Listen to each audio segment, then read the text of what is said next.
Ganda nito ah. Magpapasko naman, deserve ko bilhin to. Boss, meron kayong size 10 neto? Ay, di ko po alam. Paano hindi? Bago ko lang siguro dito, no? Ay, hindi po. Pakuha na lang po sa storage nyo, boss. Hindi nga ako nagtatrabaho dito. Customer din ako, okay? Ang susungit naman ng mga empleyado dito. Pamimili experience. Like mo na yan. Jello. Potek. Noong nakaraan lang, habang nasa mall kami ni Ate Kelchan, Kuya Jello, ba't mo kasama si Ate Kelchan? Paki mo ba? De, joke lang. Next time, ikikwento ko paano kami nagkakilala. Crush mo siya, no? At habang naghahanap siya ng damit, may nakita siyang nagustuhan niya. Pero malaki yung size. Kaya sabi ko, gusto mo niyan? Oo, kaso malaki eh. Akin na, tanong ko kung may small. Liit mo kasi. At sakto, dalawang hakbang lang, may lalaking nakaputi na parang nag-aayos ng damit. Kaya tinanong ko, Kuya, may small kayo neto? Ay, dun po. Tapos ako, kala ko dun ako magtatanong sa cashier. Putik! Late ko na nalaman na hindi pala siya nagtatrabaho dun. Habang naglalakad ako palayo, napansin kong black pala yung mga uniform ng mga nagtatrabaho doon. Tapos nanlaki talaga mata ko.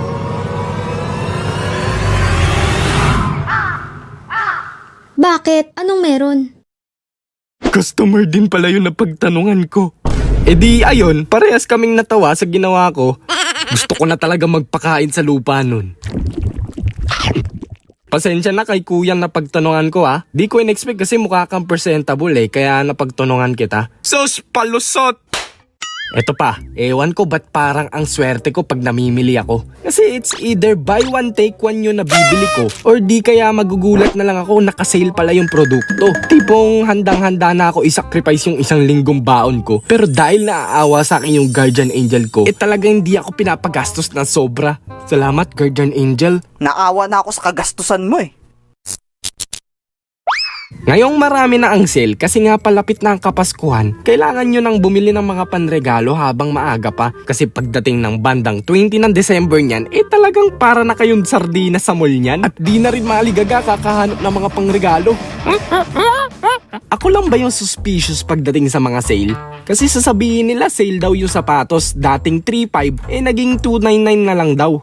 Sa isip-isip ko, what if 299 naman talaga yung presyo niyan? Pero sasabihin lang nilang dating 35 para maengganyo bumili kasi bumaba sa 299 ko no.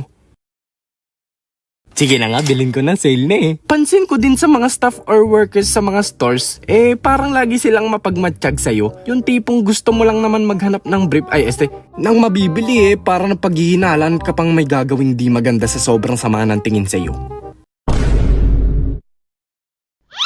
Yung totoo, boss. Ba't mo ako tinititigan? Ang cute mo kasi Isang beses, rumekta akong mall after class para bumili ng panregalo sa ate ko kasi birthday niya nun. Di bumili muna ako ng cake. Ano kayang masarap ditong cake? Ate, suggest ka nga po. Meron kami sir, chocolate overload cake, Jurassic cake, water cake, at mga cake roll na ube leche ka. Ano nga po yung last? Ube leche ka. Leche ka rin. Noong nakabili na ako ng cake, maghahanap lang sana ako ng panregalo sa isang store na tawagin nating mini sauce. Una ko nakita yung parang hindi siya guard pero ano ba tawagin yun? Agent? Human CCTV? Basta tagabantay na parang nakatitig sa dala kong cake. Oh no!